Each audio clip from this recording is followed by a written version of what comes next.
Chinese widow tried to leave town alone until Cowboy rode beside her and said, "Never alone again." The wind was a blade sharpening itself on the jagged peaks of the Redemption Range, its edge honed to a cruel perfection by the unforgiving winter. It swept down into the valley, scouring the single, rutted street of Redemption Pass, piling snow into silent, sculpted drifts against the false fronts of the saloon and the general store. The sun was a pale, indifferent coin in a sky the color of lead, offering no warmth, only a flat, gray light that made the world seem old and tired. It was a day for hearths and drawn curtains, a day when the world held its breath under a blanket of white. It was on this day that Nash rode toward home, the collar of his sheepskin coat turned up against the biting air. His horse, a sturdy roan named Dust, blew clouds of steam that were snatched away by the wind. Nash was a man carved from the same hard rock as the mountains around him, solitary, quiet, his face a map of long days under a harsh sun and longer nights under a lonely moon. He had come to town for salt, coffee, and cartridges, the meager necessities that tied him to the world of men. His ranch, nestled in a high meadow, was his only real companion, a legacy of silence left to him by parents the earth had claimed years ago. He was respected in town for his honesty and his tireless work, but he was not known. He moved on the edges of the community, a ghost of self-reliance, his words as sparse and valuable as water in a dry season. As he cleared the last of the town's huddled buildings, his eyes, accustomed to scanning the horizon for the subtle shifts of weather or the movement of game, caught something wrong. A splash of color against the vast, unforgiving white. It was a figure, small and impossibly alone, walking east, away from town, toward the open wilderness where the trail vanished into snow and shadow. No horse, no companion. Just a lone soul trudging into a frozen oblivion. A fool's errand. A death sentence. He spurred Dust forward, the horse's hooves kicking up plumes of powder. As he drew closer, the image resolved itself into something even more startling. It was a woman, and not one he recognized from the ranches or the town proper. She wore a dress of thin gray silk, a style he had never seen before, its simple lines a stark and fragile statement against the brutal landscape. It was Lian, the Chinese widow whose husband, a railroad laborer, had been taken by a lung fever a week prior. Nash had heard the whispers in the store, the cold, dismissive talk of her being a burden, an outsider with no place here now that her man was gone. He saw a small, cloth-wrapped bundle in her hand, her entire world, he guessed. She was not walking, she was being driven out by 1,000 cold shoulders and a poverty of kindness. He drew Dust to a halt beside her, the big horse dwarfing her slender frame. She stopped, her head bowed, but did not look at him. Nash's voice was rough, unused. It felt loud in the immense quiet. She flinched but remained still, a statue of exhausted dignity. "You can't go this way," still no response. He could see the tremor in her hands, the way the wind whipped the dark, silken hair that had escaped her neat bun across her pale cheek. "There's nothing for miles. The storm, it will be back before nightfall. You will freeze." She finally lifted her head, and her eyes met his. They were dark, deep, and held a weariness that seemed older than the mountains themselves, but there was no fear in them. Only a profound, shattering resolve. "I must go," she said, her voice a whisper, her English careful and precise, like fragile glass. No place here, he understood. It was not a choice, it was an exile. He looked at her thin dress, the worn slippers barely visible beneath its hem, and something inside his chest, a place long frozen over, cracked. He could not simply ride on and leave her to the wolves and the cold. It was not in him. He swung his leg over the saddle and slid to the ground, his boot sinking into the snow. He stood before her, a wall of leather and wool against the wind. "No," he said, the word a simple, unshakable fact. "You will not." He expected defiance, argument, tears. He got none of it. She simply watched him, her gaze unwavering, as if trying to read the truth of his soul. He was not a man of many words, so he acted. He unbuttoned his heavy sheepskin coat, the one that was his shield against this world, and held it out to her. It was a gesture so direct, so unplanned, it surprised even him. Her eyes widened slightly. She took a half-step back, a flicker of distrust in her gaze. "Take it," he said, his voice softer now. "You will come with me or where?" she asked, the single word hanging in the frigid air. "My ranch. It's warm. It's safe." He saw the battle in her face, the instinct to trust against a lifetime of reasons not to. He waited, letting the silence and the biting wind make his argument for him. After a long moment that stretched into an eternity, she gave a slow, almost imperceptible nod. He held the coat for her, and she slipped her arms into its vast, warm depths. It swallowed her, the sleeves hanging far past her hands, but she pulled it tight around her, a faint look of relief softening the hard lines of her face. He then moved to his horse, expecting her to wait, but she was already there, her small hand stroking Dust's nose, murmuring something soft and low in her own tongue. The horse, usually skittish with strangers, stood perfectly still, nuzzling her palm. Nash watched, a strange feeling stirring in him. He mounted first, then reached down a hand. "Come," he said. Without hesitation, she placed her hand in his. It was small and cold, but her grip was firm. He pulled her up, seating her in front of him on the saddle. She was light, almost weightless. He wrapped one arm around her waist to steady her, his hand resting on the thick wool of his own coat. He could feel the slight, tense frame beneath it. He turned Dust back the way he had come, not toward town, but toward the narrow, hidden trail that led to his high meadow. As they rode, he leaned forward, his voice a low rumble near her ear. "My name is Nash." She was silent for a moment, then replied, her voice muffled by the collar of the coat. Leanne. The name was like a bird's call in the winter air, strange and beautiful. And as they rode into the growing twilight, a single thought echoed in Nash's mind: he had left his ranch a lone man, and he was returning with another soul.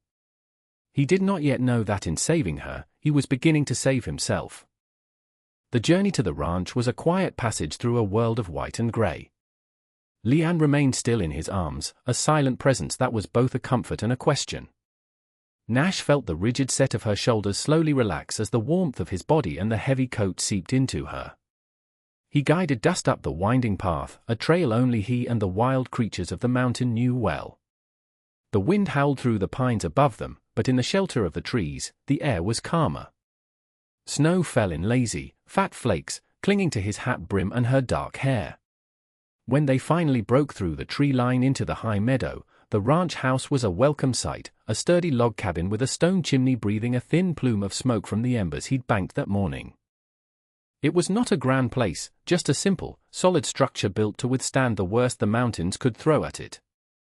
To Nash, it was everything. To Leanne, whose eye scanned the lonely cabin and the vast, empty expanse of snow-covered meadow, it must have seemed like the edge of the world.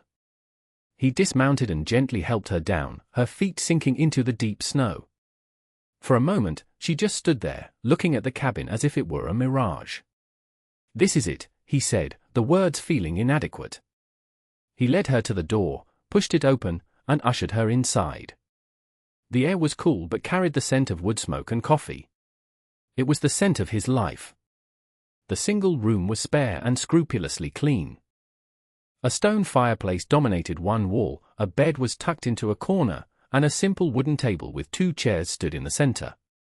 He moved immediately to the fireplace, stirring the embers and adding fresh logs. A hungry flame leaped up, casting a warm, dancing light across the room. Leanne stood by the door, clutching the bundle of her belongings, her eyes taking in every detail. She watched him, her expression unreadable. Nash felt a sudden, sharp awareness of his solitude, of how the space was shaped entirely by one man's habits. He gestured toward the fire. "Warm yourself." She moved cautiously toward the hearth, pulling off the heavy coat and draping it over a chair. In the firelight, her gray silk dress seemed to shimmer. She was fine-boned and graceful, but there was an undeniable strength in her posture. She held her hands out to the flames, and he saw how chapped and red they were. Without a word, he filled a kettle with water from a bucket and set it on a hook over the fire. While it heated, he took out 2 tin mugs and spooned coffee into them. The small, domestic act felt monumental. They did not speak. The only sounds were the crackle of the fire and the rising whistle of the kettle. When the water was hot, he poured it into the mugs and handed one to her. Her fingers brushed his as she took it, a brief, electric touch that startled them both. She pulled her hand back quickly, her eyes downcast. "Thank you," she whispered. They drank their coffee in silence, the warmth spreading through them. The silence was not awkward, it was a space for them to exist without the need for explanation or justification. It was a language he understood better than words. Later, he made a simple meal of bacon and beans. He watched her eat, her movements deliberate and refined, even with a tin plate on her lap. When they were finished, she gathered the plates, found the wash basin, and began to clean them with a quiet efficiency that spoke of a lifetime of such tasks. Nash didn't stop her. It was a gesture of contribution, a way of claiming a small piece of this space for herself. That night, he gave her his bed, taking a pile of blankets for himself by the fire. "You take the bed," he'd said, his tone leaving no room for argument. From his place on the floor, he watched her silhouette as she prepared for sleep, her movements fluid and graceful in the flickering light. He lay awake for a long time, listening to the sound of another person's breathing in his house. The loneliness he had lived with for so long had become a part of him, like a limb. Now, for the first time, he felt its absence. It was a strange and unsettling peace. The days that followed fell into a rhythm dictated by the snow and the needs of a mountain ranch. The blizzard that Nash had predicted descended upon them, locking the high meadow in a world of swirling white. They were sealed in the cabin, two strangers bound together by a storm. The silence between them began to fill with small things. He would chop wood for the fire, and when he came back inside, stamping the snow from his boots, she would have a hot cup of coffee waiting. He noticed she had a way with animals, even the shy barn cat, who tolerated Nash at best, would curl up near her feet by the fire. One afternoon, he saw that a seam on his favorite leatherwork glove had split open. He tossed it on the table in frustration. The next morning, he found it resting there, stitched with tiny, perfect black threads, stronger than it had been before. He looked at her, and she gave him a small, hesitant smile. "Is good?" she asked. "It's good," he nodded, his voice thick with an unnamed emotion. "Thank you." He began to learn her story in fragments, not from words, but from observation. He saw the way she would sometimes stare into the fire, her eyes distant and filled with a sorrow so deep it seemed to have no bottom. He saw the care she took with the few possessions she had, a pair of jade earrings, a silk scarf, polishing and folding them as if they were sacred relics. She was a woman who had lost everything but her dignity. She, in turn, learned him. She saw the gentleness in his hands when he treated a lame horse. She saw the unwavering focus in his eyes as he stared into the storm, gauging its strength. She saw that his quietness was not emptiness, but depth. One evening, as the wind rattled the window panes, she spoke. "You are not like other men here," and Nash looked up from the harness he was mending. "How's that?" "Their eyes are loud," she said, searching for the right words. "Full of noise. Your eyes are quiet." Like the mountain, he considered this for a long time. No one had ever described him that way. No one had ever looked closely enough to try. "I've been alone a long time," he finally said, the admission costing him more than he would ever let on. "Alone is not the same as quiet," she replied softly, and he knew she understood. In the shared solitude of the storm, a fragile trust was being woven, thread by invisible thread. It was a connection built not on grand declarations, but on the steady accumulation of small, quiet gestures, a mended glove, a warm cup of coffee, a shared silence that felt more intimate than any conversation. They were two lonely souls, stranded on a mountain, finding in each other a reflection of their own quiet strength. The storm broke after 3 days, leaving the world pristine and silent under a blanket of new snow. The peace, however, was short-lived. A week after Leanne's arrival, 3 riders appeared at the edge of the meadow, their dark forms stark against the white landscape. Nash recognized the lead rider instantly. Flint Maddox. Maddox was a man who owned the biggest ranch in the valley and acted as if he owned the valley itself. He was large, loud, and wielded his influence like a club. His face, florid and fleshy, was set in a permanent sneer of contempt for anyone he deemed lesser, which was nearly everyone. He rode with two of his ranch hands, men who mirrored his arrogance but lacked his cunning. Nash was splitting logs when he saw them. He set the axe down slowly, his body tensing. He had known this was coming. He walked to the front of the cabin and waited, his feet planted firmly on his land. Leanne appeared in the doorway behind him, her face pale. He gave her a slight shake of his head, a silent command to stay inside. Maddox reined his horse to a halt a few feet away, looking from Nash to the cabin door and back again, a cruel smile playing on his lips. "Well now, Nash," Maddox boomed, his voice grating. "Heard you took in some stray baggage. Getting lonely up here on your mountain?" Nash's face remained a stony mask. He did not rise to the bait. "What do you want, Maddox?" "What I want is for this valley to stay clean," Maddox spat, his eyes flicking to the doorway where Leanne had been. "We have certain standards here. We don't take kindly to your kind of charity. Especially not for her kind." The slur hung in the cold, clean air, ugly and profane. Nash's hand twitched, but he held his ground. "She's under my protection," Maddox laughed, a harsh, barking sound. "Your protection? You're a hermit playing at being a man. This isn't your mountain, Nash. This land, this water, it all runs through my property. You do well to remember who holds the power here." The threat was clear.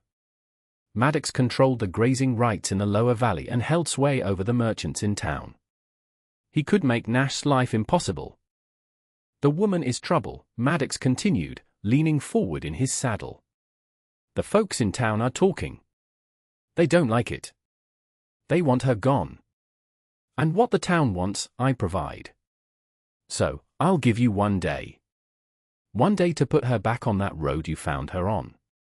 Send her packing, and we'll forget this ever happened." Nash's voice was low and cold as the winter ground. "She stays." The words were a flat refusal, a line drawn in the snow. Maddox's smile vanished, his face darkening with rage. "You're a fool, Nash. You think your quiet pride is a match for me? You'll learn. You'll find out what it means to be truly alone." He jerked his horse's reins, turning the animal so sharply it snorted in protest. "1 day," he snarled over his shoulder. "Then you'll face the consequences." He and his men galloped away, their hoofbeats a fading drumbeat of menace, leaving behind a silence that was heavier and more threatening than the storm had ever been. Nash stood for a long moment, watching them go. He felt Leanne's presence behind him, a small warmth at his back. He turned to face her. Her eyes were wide, not with fear for herself, but with fear for him. "He will make trouble," she said, her voice barely a whisper. "Yes," Nash said, his gaze hard. Let him. He had lived his life avoiding trouble, seeking only peace and solitude. But now, something had changed. The solitude was no longer enough.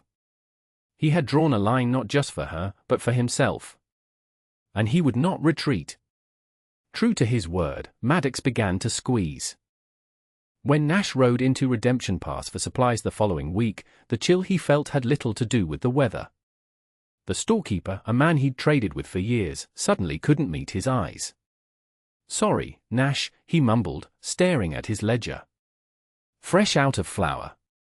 And coffee. Shipment's been delayed." It was the same at the blacksmith's, the same at the feed store. Doors that had always been open were now closed to him. Men who used to nod a greeting now turned their backs, their faces shuttered and hostile. The town had chosen its side, and it was not with the quiet man on the mountain and the foreign woman he protected. Sheriff Brody, a weary man whose job was more about balancing powerful interests than enforcing the law, stopped him on the street.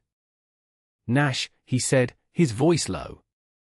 "You're kicking a hornet's nest. Maddox has this town in his pocket. Is this woman worth it?" Nash looked at the sheriff, his gaze steady. "A person's life is always worth it," Brody sighed, rubbing the back of his neck.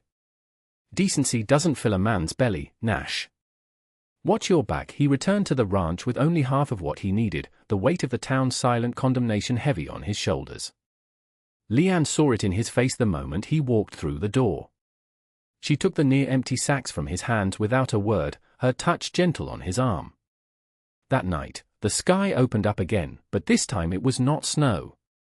It was a deluge of freezing rain, a rare and treacherous winter event. Ice coated every surface, turning the world into a slick, glass-like trap. In the middle of the night, they were jolted awake by a loud crack, followed by a sickening groan of metal. Nash was on his feet in an instant. The pump for his well. The iron handle, weakened by the cold and stressed by the weight of the ice, had snapped. It was his only source of water for the livestock, the one thing he could not live without. Panic, an emotion he hadn't felt in years, called in his gut. His horses and few cattle would not survive more than a day or two without water. In this weather, getting to town for a replacement part was impossible, and even if he could, no one would sell it to him. He was truly, utterly cut off. He pulled on his coat and boots and went out into the punishing storm, Leanne right behind him, holding a lantern. The rain was a sheet of ice, stinging his face. He stared at the broken pump, a wave of despair washing over him. This was Maddox's victory, delivered by the cruel hand of fate. He had lost. No, a soft voice said beside him. He turned. Leanne was staring not at the broken pump, but past it, toward the stand of aspens at the edge of the meadow. Her eyes were narrowed in concentration. "There is another way," she said. "Water, it has a voice." "You must listen." Before he could question her, she started walking, her steps surprisingly sure on the icy ground. She held the lantern low, her gaze fixed on the subtle contours of the land. She was following something he couldn't see, listening to something he couldn't hear. She led him to a low-lying hollow, thick with cattails he'd always ignored. "Here," she said, pointing to the ground. "The earth is soft here. Wet." Even in winter, it seemed impossible. But he had seen the quiet wisdom in her, the deep connection to the natural world that he, for all his years on the mountain, had never fully grasped. He trusted her. He went back for a shovel and a pickaxe. The work was brutal. The top layer of ground was frozen solid, and the freezing rain soaked him to the bone. He swung the pickaxe again and again, his muscles screaming in protest, the impacts jarring his entire body. Leanne stayed with him, holding the lantern steady, her presence a silent encouragement that fueled him when his strength began to fail. After what felt like hours, the pickaxe broke through the frost layer into softer, damp earth. A new energy surged through him. He dug with the shovel, flinging aside mud and rock. And then, he saw it. A dark, slow seepage of water. He dug deeper, faster, and the seepage became a trickle, then a small, steady flow of clean, cold spring water, bubbling up from the earth. He dropped the shovel and stared, breathing heavily. It was a miracle. He looked at Leanne, her face illuminated by the lantern light, rain and tears mixing on her cheeks. She had saved them. In the heart of the storm, with the world turned against him, she had shown him a strength greater than iron, a wisdom deeper than any well. He reached out and pulled her into his arms, crushing her against his wet, cold coat. He didn't care about the rain or the ice or Flint Maddox. All that mattered was the woman in his arms, the steady beat of her heart against his. He had faced the storm and the hatred of men, but he had not faced it alone. The storm passed as dawn broke, leaving behind a world encased in crystal. Every pine needle, every blade of grass, was sheathed in ice, glittering in the first rays of the rising sun. The meadow was a breathtaking, fragile kingdom of glass. Inside the cabin, a fire blazed, driving the last of the chill from their bones. Their wet clothes steamed on a line strung near the hearth. Wrapped in dry blankets, they sat at the table, a mug of hot coffee warming Nash's hands. He couldn't stop looking at Leanne. She had done more than find water, she had unearthed a hope he thought long buried. The cabin, once just a shelter, now felt like a sanctuary. It was her presence that made it so. The silence that fell between them was different now, charged with the raw emotion of the night's ordeal. The walls he had so carefully built around his heart had been washed away by the storm and her quiet courage. He was a man who measured his life in actions, not words, but some things had to be spoken. To not speak them now would be the greatest lie of all. He set his mug down, the sound loud in the stillness. "Leanne," he began, his voice rough.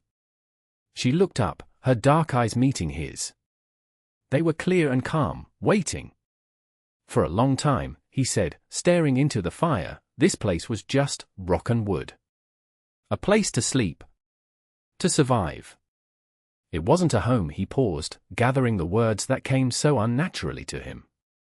"Since you came here, I stoke the fire in the morning and I think about you being warm. I see the sun on the snow and I wonder if you think it's beautiful." The silence isn't empty anymore. He finally turned his gaze from the fire to her.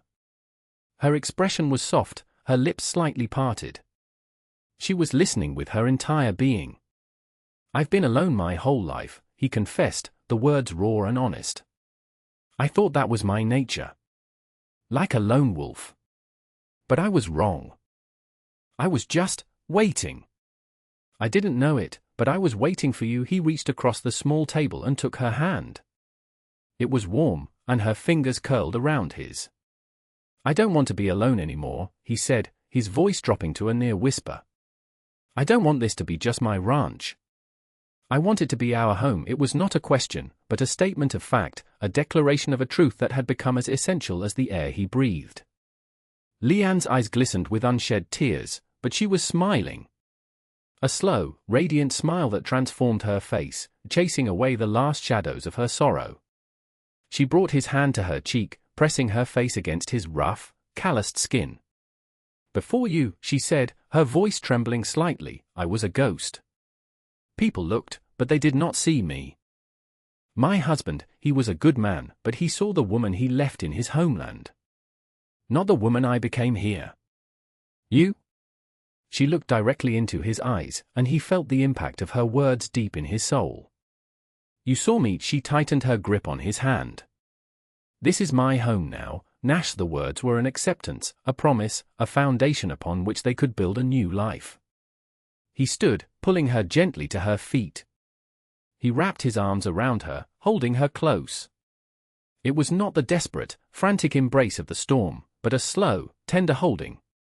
He was no longer just a man surviving on a mountain. He was a man who had found his reason to live. And in the quiet warmth of the cabin, surrounded by a world of ice, a new season had begun in their hearts. A few days later, under a clear, cold sky, Nash hitched Dust to his sled. He was going to town. But this time, he would not go alone. He turned to Leanne, who stood ready by the door.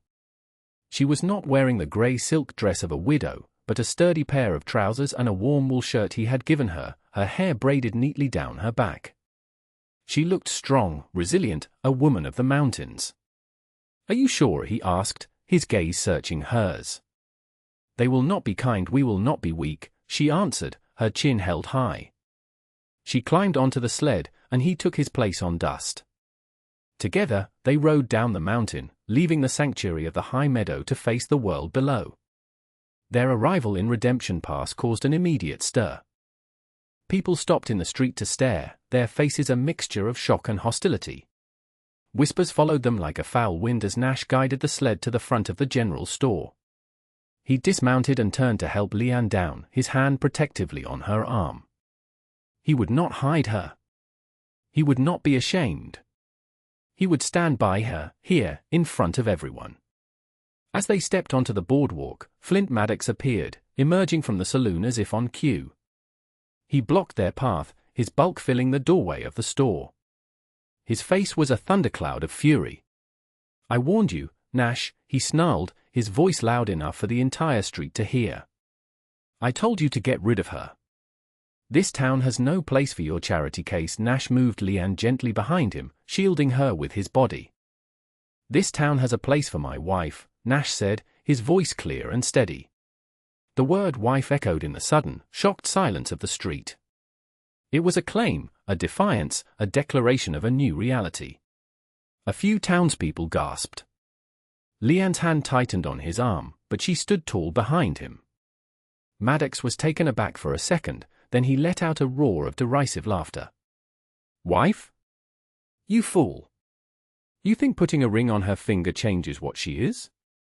You've shamed yourself and this whole town. The only shame here is your bigotry, Maddox," a new voice cut in. Sheriff Brody had stepped out of his office, his hand resting on the butt of his pistol, not as a threat, but as a statement of authority. He walked slowly to stand beside Nash.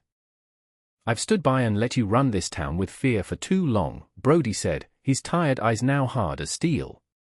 "Nash has broken no law. He's a good man who gave shelter to a woman in need. You're the one causing the trouble." Maddox's face turned purple with rage. "You're siding with him?" "With them?" "I'm siding with what's right," the sheriff stated plainly. "This is a town of laws, not a kingdom for you to rule. Now, get out of their ways." For a tense moment, Maddox looked as if he might resort to violence. His hands clenched into fists. He looked at Nash's unyielding face, at the sheriff's steady gaze, and then at the faces of the townspeople watching. He saw not universal support, but flickers of doubt. He saw the storekeeper's wife, a woman known for her quiet faith, give a slight, approving nod in Nash's direction. He saw the blacksmith, a man who respected hard work above all else, cross his arms and stare at Maddox with open disapproval. His power, built on intimidation, was cracking. With a final, venomous glare, Maddox shoved past them and stormed down the street. The spell was broken. The storekeeper appeared at his door. "Nash," he said, a look of shame on his face. "Your supplies. They came in." "Let me get them for you." Nash gave a single, curt nod. He had not won a war, but a single, crucial battle. He had faced the town's prejudice and had not bent. And in doing so, he had given others the courage to find their own decency. They did not have a grand wedding. There was no church, no feast. A few days later, they stood before Sheriff Brody in his small, dusty office. The storekeeper and his wife stood as their witnesses. Nash wore his clean Sunday shirt, and Leanne wore a simple blue dress she had sewn herself, a few winter wildflowers tucked into her braid. They spoke their vows in quiet, simple terms, promises made not to God or the town, but to each other. When the sheriff pronounced them man and wife, Nash turned to Leanne. He did not kiss her. Instead, he gently took her hand in his, a gesture that had become their own private language. It was a promise of partnership, of shared burdens and quiet joys. The final image of that day was not in the town, but back at the ranch, their home. The sun was setting, painting the snow-covered peaks in hues of rose and gold. The air was still, filled with the promise of a coming spring. They stood together on the porch, looking out at the land that was now theirs. It was a vast, wild, and sometimes harsh landscape, but it was no longer lonely. He squeezed her hand, and she leaned her head against his shoulder, a comfortable, trusting weight. "Never alone again," he whispered, the words a vow renewed, a truth settled deep in his heart. She looked up at him, her eyes reflecting the golden light of the setting sun, and smiled. The future was an unknown territory, a trail yet to be blazed, but they would walk it together.